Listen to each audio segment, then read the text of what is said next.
It is cleaning time here at the shop. What's going on, guys? Welcome back to the Daily Misfire. We're going to be doing a fun video of cleaning this small block Chevy 400. And if you like cleaning like I do, at least for hot rod parts, don't ask my wife about, cleaning in the house. It's a different subject. This is important.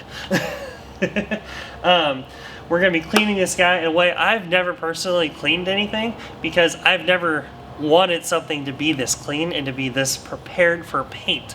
So, because I want this engine looking nice.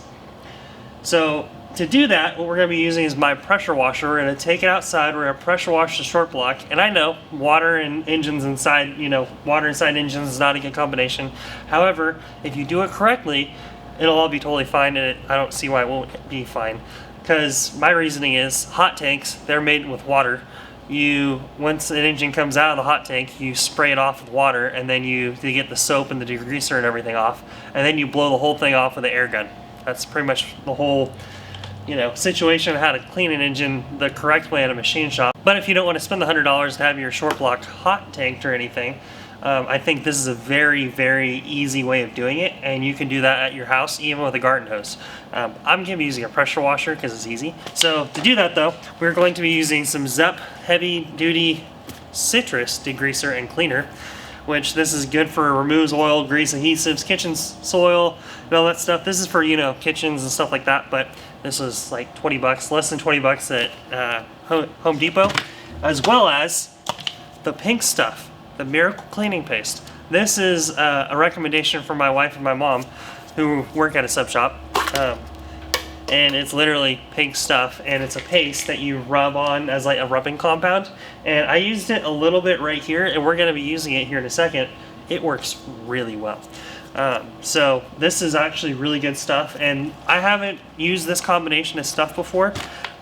Typically, I do the Finnegan or Freiberger way of doing this, and I shoot the whole thing with gunk, like just douse the whole thing with gunk, and then I hose it off with a hose or pressure washer, and then we shoot it with a spray can, and the engine looks beautiful as far as a rusty junkyard kind of rebuild engine goes.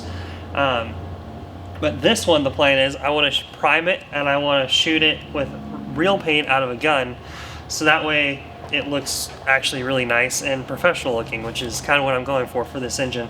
I want to be professional now. I'm stepping up in the game. We're going to be not using spray cans for my own engine, at least. I'm something of a scientist myself. This time. Not saying anything against spray cans. You can make spray paint look fantastic on things. But this one, I'm going to spend the extra 50 bucks on the paint, and we're going to rock and roll with that. So with that being said, I'm going to put you guys on the GoPro probably, or I'm going to move you over here somewhere, and we're going to start playing with the pink stuff. Yeah, and we're going to get this thing cleaned up a little bit and prepped and ready to go outside and use the heavy duty degreaser on it with a pressure washer and get this thing looking like bare metal or close to it as possible. So let's go. Okay, so the first thing we're going to do is we're going to use this pink stuff, which is basically a rubbing compound. It's a cleaning paste. Pretty much like wax or something like that. If you haven't used a cleaning paste, that's all it really is. And you just run over where you want to use it. And what it's going to do, it's going to break down all the gunk and crap that's on the engine block itself and help you clean it. And it's going to get rid of some paint too, if there's paint that's like easy to remove. But a lot of it's going to be removing just the oil and the grease and stuff that's on the engine. And you don't have to use a lot. Kind of like wax, it's the same deal. You don't have to use very much of it. I used it on the lifter valley a little bit already, and it did a tremendous job as far as getting rid of stuff. So if you compare that to that side, this is now pretty much there's no oil. You can touch that with the hand clean now, and it feels clean. This obviously is super nasty looking. There's still active grease around the little orifices and stuff like that, but everywhere I got, just kind of running over it quickly, it's super clean. Even where the oil pan sits, it's super clean. So this just gives you a little bit closer review. So there's that, which is the nice fresh clean part that I just did. And I used a little bit on the freeze plug already, and it's already breaking down the paint and stuff that was being lifted by the oil around it.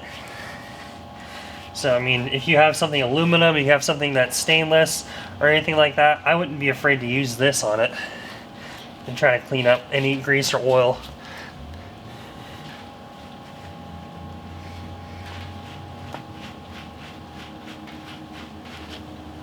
I mean, not using it very quickly, and it did a lot on that little freeze plug. So, this stuff's pretty cool, which if you haven't seen it already, focus. The pink stuff, no jokes. It actually does work. That's pretty good.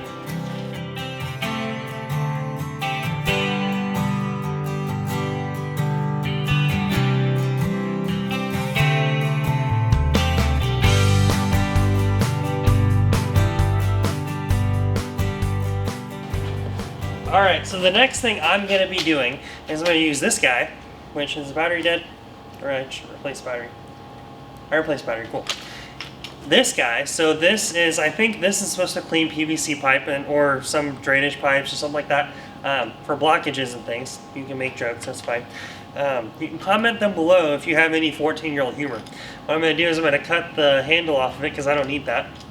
I'm going to cut the handle off because I don't need that.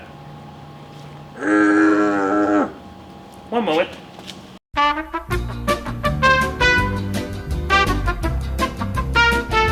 Anyway, we're going to cut that guy off right there. We're going to use this as a dinkle blowhole basically for the lifter bores, and then for any coolant passage, anything that I can basically fit this into.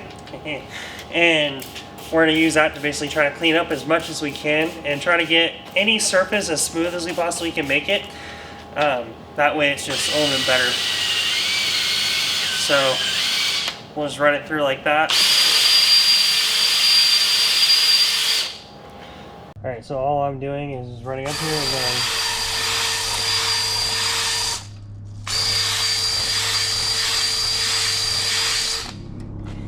so if you see what I just did as far as those two guys, they're pretty smooth, they're pretty clean, versus there's a little bit of a discoloration down the hole just from where the old lifters were riding. I don't know if you can really tell with the camera. But there's a little bit of discoloration right in the middle between the two where I think the lifter was really riding in the top and the bottom of it.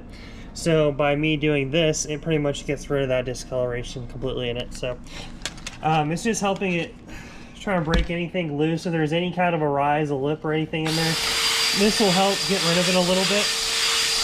Like if there's any crud or oil buildup anywhere, this will eliminate that obviously. It'll just make it better.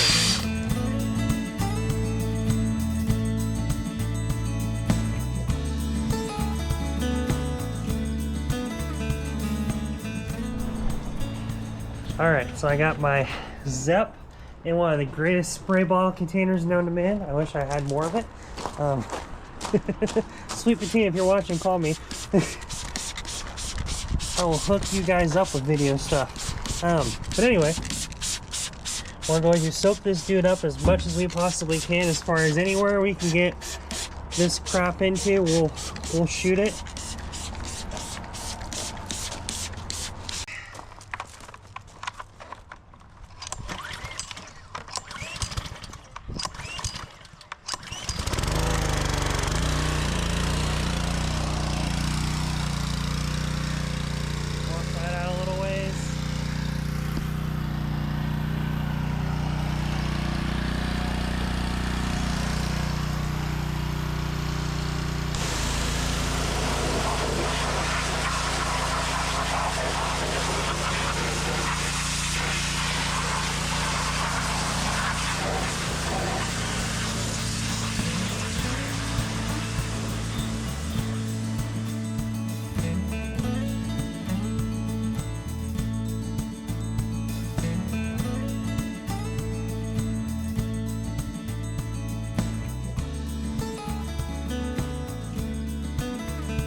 Alright, so as you can see, we got back in the shop. It's dried off now, so I spent probably about 25 minutes, 30 minutes drying the whole thing off, blowing it off with the air gun. There's a couple of things I will say. If you do not have an air gun, if you don't have compressed air or anything like that, that will make this a little bit of a challenge. For the simple fact, you need to make sure there's no water anywhere in this engine. Anywhere that there's a slight little bit of water, it'll end up rusting. So if you don't have compressed air of some sort to blow out water, it might be a big kind of a challenge for you. But once you get, say, 95, 98, 99%, because you won't get all the water out, that's just how water is, you won't get it all out. Make sure you spray the inside of where the engine actually is, like the internals where the cam rides, the pistons, the the main caps and stuff like that. Make sure you spray all of that area down with WD-40, because if you don't know, WD-40 is water displacement 40. That's what WD stands for. And the WD-40 is part of the oil process. Will help get rid of some of the water and help try to make the water not stick to the metal. And that's part of the reason why there's drops and stuff on the ground right now, is I sprayed a lot of WD-40 and now the water's running out of the engine a little bit more. It's just another thing you can do, and it keeps it from rusting just in general from water in the atmosphere. Having WD-40 in the motor, it'll help with that too. So that's just a good overall thing that you can do after you pressure wash, you clean up the motor, to make sure you just dry it all off very well. And then WD-40 everything, that way it's all good for storage. That way if you're not getting to it tomorrow, it'll still be fine for when you get to it in a month or two or whatever ends up happening. So with that being said, I think I'm going to end this video right here, but I think this is a good stopping point. This is a quick little video. The next thing I'm probably going to end up doing on this is we're going to talk about the crank. We're going to start working on polishing the crank. We're going to start working on prepping this engine more for paint, and that includes shaving down some of the little rough edges and stuff on the sand castings, because Chevrolet use sand castings all these motors, and they are absolutely horrendous, especially as they got later in their lives. So this being a later 70s block, sand casting's a little rough. So there's definitely some work to be had to clean up the block itself and make it a little bit more fancy, and smoothing it up. And by smoothing up some of the rough edges, that also makes it a little bit stronger. But that's, like I said, that's time for another video. Thank you guys for watching. I hope this helped you a little bit, made you feel more comfortable pressure washing or cleaning your engine. I will mention that if you want to do this and your engine's still in the car, you can totally do that. Just pay attention to where you're washing and stuff like that. You can use gunk, you can use degreasers of some sort and hose off the sides of it. Just make sure you stay away from electronics. Make sure you stay away from things that got hot. If there's things that are hot actively, so like don't drive your car to the car wash and then spray everything down with degreasers in your headers and stuff like that, because things can be hot and bubbly and not be very happy when you do that instant temperature change kind of crap. But yeah, so if you have a diesel, if you have a straight 6, a 4-cylinder, and a aluminum block, this is a good way of cleaning up any of them. I used that degreaser, the Zep, on a carburetor, and it made it look like brand new. And the Edelbrock have that chrome, that polished aluminum look, and it made it look brand new without having to use a wire wheel or anything. So it is definitely some really nice stuff to use. And yeah, I'm looking forward to getting this motor together a little bit more, and I hope to see you guys later. So that being said, I'll see you guys later. Be sure to like and subscribe. Check out thedailymisfire.com and all the other social media platforms that we have. And that's all I got. So I'm going to go warm up. Bye.